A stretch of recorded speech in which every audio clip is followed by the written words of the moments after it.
Mr. McDonald? Thank you.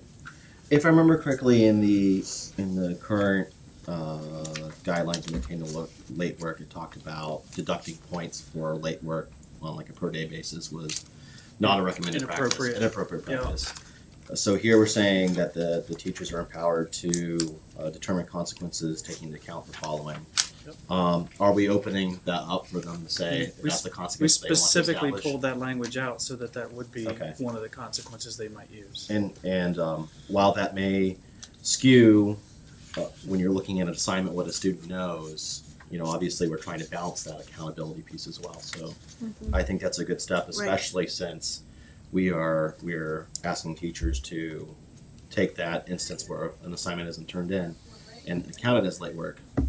It wasn't that long ago that I was in high school and in college, and I remember very few times where an assignment was it's this day and you're done.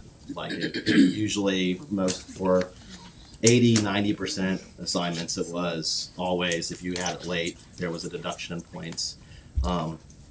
Barring one college course where it was, a letter grade every 10 minutes, it was typically based on days. You didn't have it in by the end of class, it was over.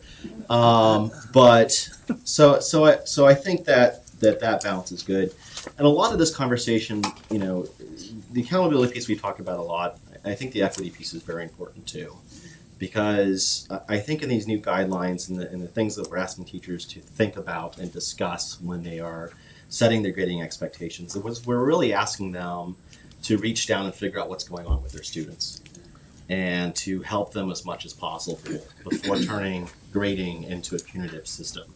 So I applaud. I know this is a tightrope to walk, and it's been a vigorous conversation among many, but I think barring all the information we have and the public feedback that we've gotten, I think trusting our teachers to make professional judgments and focusing on needs of students is definitely a good way forward. So thank you to everyone who worked on this.